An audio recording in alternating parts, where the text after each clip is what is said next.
It was nearly 30 years ago that Bungie came out with Marathon Infinity, which was the third Marathon game, and it's nearly 30 years later that we sit on the precipice of the fourth, which is an extraction shooter online based, the alpha of which I got to play the past week. For those of you jumping at the bit for more alpha codes, those are going out at the moment. Fingers crossed that you get in. But look, I'm aware that access is scarce, so I want to kind of put out my thoughts as to what I think, especially for those of you more interested in Marathon. In this video, I'm not going to go over what Marathon is and like the basics. I'm assuming you already know what that is. I'm just coming to you as sort of a PvP slash Bungie fan who plays Destiny 1 and 2, who played Halo, though I wasn't there in the heyday because I was a PS3 guy, and who's played Marathon 1 and 2 and is currently playing Infinity. So, you know, I'm assuming you're relatively across the detail on Marathon. You just want to know what it's like to play, right? So that's what we're going to be covering. I've communicated my feedback to Bungie through official channels. They sent me a very well structured survey, I gotta say. And we're all chatting in the Discord, so they're getting feedback that way. I just wanted to take this opportunity to communicate what it's like. If you're jumping at the bit to get in there, right, and just see what it's like, or if you're a Tarkov fan and or some other extraction shooter fan, you just want to know what it's like. There are a few areas that Bungie wants our feedback on, and a few areas that they're kind of meh, so on. They're like, well, this isn't finished, so hold on a bit. So the areas I'll be focusing on are, in that spurt, weapons and gunplay, maps and survival gameplay, runners, progression, PvP, and PvE. There's other areas I might touch on, graphics, some of the progression, uh, some of the animations, but generally I'll stay away from them. So look, let's jump in. How does the game feel to play, to jump into, right? For me, I wasn't too familiar with extraction shooters. I jumped in expecting some sort of experience that felt a bit like Destiny, especially with the when it comes to PvP and the PvE elements. So look, the game's slow. The animations are clunky in a good way. You have that stamina bar, which kind of makes you consider what actions you want to take. In short, I like this. If you played Destiny 2 Vanilla, that's a moment where Bungie really slowed down both PvE and PvP, but they really slowed down their gameplay coming from Destiny 1. And you can feel that here. The uh, the aiming, the running around, the reloads, it's all quite slow. Definitely a team shot meta because the time to kill is so high, and you can't bounce around the map and flank super easily unless you're Void, which is one of the invisibility heroes. But look, it's slower, it's clunkier.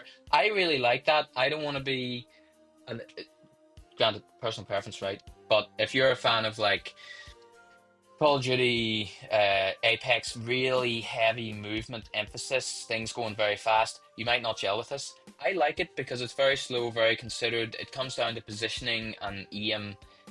Yeah, in terms of weapons, how they feel, like I said, reloads are slow. Does it have that Bungie magic? Can you pick it up and go like, oh, this feels like a Bungie game? I'm gonna be real. I've heard people saying, oh, you can feel it immediately. Not really. You can, if you're shooting PvE enemies, getting in the engagements, yeah, you can feel a bit of that Bungie-ish feel.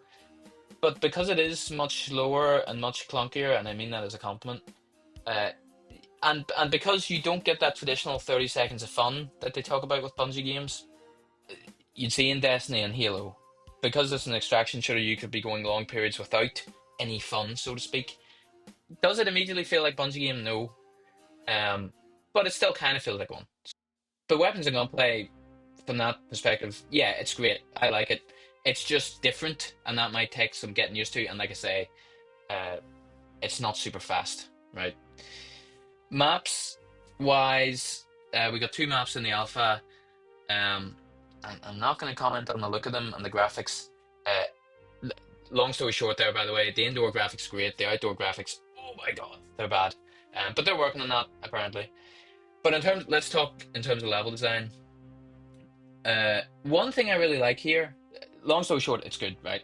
One thing I really like Bungie's always excelled at map design, but if you look back to Apex Legends, I haven't played it since launch, but I know when I played it at launch, one thing that really struck me as different compared to other battle royales at the time was you'd have the likes of Call of Duty Blackout or Warzone or uh, I presume Tarkov, where they're very natural environments and you could be running through a big open field or there's big wide open spaces, right? So if you're caught out in the open, you might as well put the controller down. You're cooked. Especially if the guy's shooting at you from like a small window and you're in the middle of this big open plaza, you're cooked, right? And it's because of that you can basically snipe across the map. And I don't wish to labor this point, but one thing I noticed with Apex when it launched was they had these big massive walls, artificial or not, in the map, and that would break up the map into lots of mini PvP maps, if you like. So you would have these kind of well-structured PvP engagements built as if they were intended for a PvP map, but they're spread throughout this wider, big Battle Royale map. And that's what we see here. And I really like that. I really like that. Um, because you can tell when you're running through the maps, you're being funneled into fun encounters, and I really, really like that. And there's very purpose-built lanes, very purpose-built sniping spots, and it's fun to just weave through the maps and try and get flanks on, but nothing's ridiculous, right? You're not going to get shot from an angle that you totally don't expect. Um, so long story short, the map's great. One big issue though, and this is coming from me as like a Destiny story guy and someone who's really into the lore of Marathon. I gotta be real, if I didn't know the lore coming in the Marathon, I'd be playing this and going, oh, this is a generic sci-fi shooter game with robots stomping about. And that's criminal coming from the rich lore that Marathon has, rampant AIs, aliens, the Four, the Spit, the compilers. Like, we should be on this map going like, oh, if you look at what Bungie's managed to do in their raids in Destiny, and even in the patrol zones in Destiny, that you can feel a bit of atmosphere there, right? You don't feel it here. It just feels like a generic sci-fi shooter, and that's criminal. And I really hope they fix that because if we're going to be hunting for secrets, if there's going to be a fourth map based on the Marathon ship that's raid like, I want to feel that ambience oozing through the walls. Right now, I'm not getting it, and that's going to hurt players like me who are yes interested in the PvP, but really interested in that story side, hunting for secrets with the community, feeling like you exist in this world. So let's hope they work on that. Runners, look, oh man, uh, where to start? Look, first of all, the characters as they are fine. I'm not going to comment too much on balance because they'll get around to that. The characters as they are fine. You have like a combat focused hero and an invisibility focused hero and a movement focused hero and sort of battle intelligence focused hero. Look, that's fine. All the abilities are fun. you know, the abilities can be decisive in gunfights, but they don't, you know, what's more decisive is your loadout, your build, things like that. This is more, think of it as like if you ever played Titanfall 2, the kits, where you have the grapple hook or the phase ability. It's like that, where it can be decisive, but it doesn't dominate your loadout, right? I guess for me, the problem is I don't see why we needed heroes. I get the argument of, oh, you need to be able to identify what abilities the other team are using, and I appreciate that. But we can do that in Destiny with generic classes that players can sort of step into the shoes of. So I was hoping, and certainly based on the initial marathon reveal, I was hoping that we would get to become our own runner and exist in this world and really feel like we're in Destiny terms becoming legend. The fact that we're playing as pre-existing characters feels a bit weird. It feels a bit against the grain of a Bungie game. If you look at Halo, you could always customize individual bits of your armor. Destiny, like Halo Reach specifically, you could become your own Spartan. Destiny, then you could become your own Guardian. Again, great customization there. And suddenly, with Marathon, we're with heroes, which I expect will just have swappable skins and no real discrete customization. Eh, you know, so given how relatively little impact the hero abilities have here. I don't want to say little, but they're not compared to your overall build, they're not significant, and they could have packaged these into generic classes. It's a shame, is what I'm saying, because I feel like it goes against Bungie's DNA to not have your own character that you can step inside the shoes of and customize and become. And the fact that we have runners with their own lore and stuff, it just feels a little weird and not totally Bungie. So, moving on to progression, look, this is where the magic starts to show up. So when you play Marathon a few times, you start to spin your wheels. You start to go, okay, I'm dropping in. I might be getting cool loot. I might be getting into cool gunfights. But where's the hook here, right? And I hear a lot of people saying that. Where is the hook? Frankly, and again, I'm coming from a sort of Bungie focused background. I haven't really played extraction shooters. The progression, and I won't get too discreet here, but the overarching progression, it, it's really fucking good, and it's really started to hook me, and I kind of had to take a break from the game, and because I started to get gamer thumb, because that's how addicted I was to it. Long story short, and again, I'm not going to get into how the progression works, but the fact that you can go into a match with a certain contract, complete that contract, die, be annoyed that you lost your loot, but you've still made some meta progression, right? Um, there's always something to do, and you can see some Destiny DNA here, where they're I don't want to attribute it all to Destiny because of course this is the format of an extraction shooter, but you go in and you've all these little objectives. So you can go in a match, you can progress a contract, great. Doesn't matter if you win or die and lose all your loot, you still make progress there. But also, you can get all these little materials to grind for, certain upgrades from your contract vendors or to purchase stuff from the black market. And if you complete these vendor upgrades, you get more stuff from the black market, or you might get buffs to your character.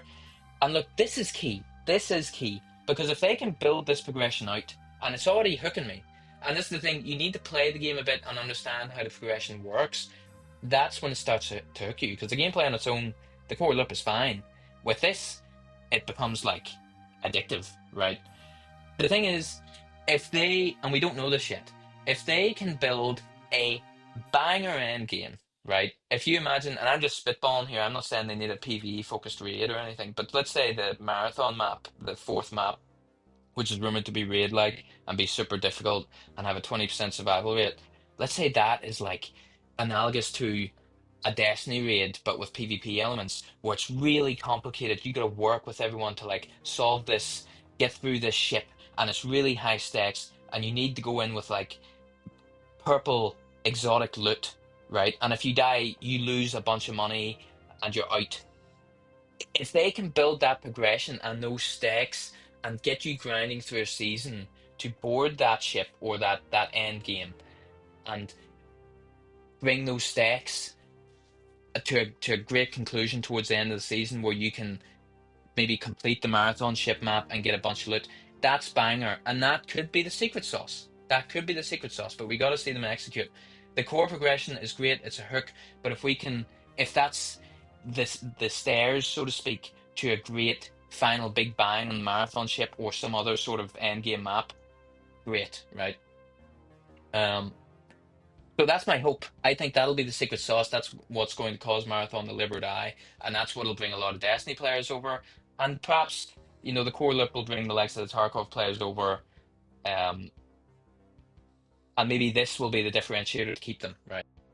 One area of big contention that I have, and this really could make or break the game. So we have to be totally clear here. When you're playing in a three-man team with guys you know, and the comms are going and you're having a good time and crucially you're communicating and coordinating, this game is, to me, it's really fun and potentially some of the best fun I've had in PvP in years. The only comparable experiences that I've had where we've sat online for that long and had so much fun is Apex Legends Season 0 when it came out basically, and Destiny 1/Destiny 2 PvP. However, solo.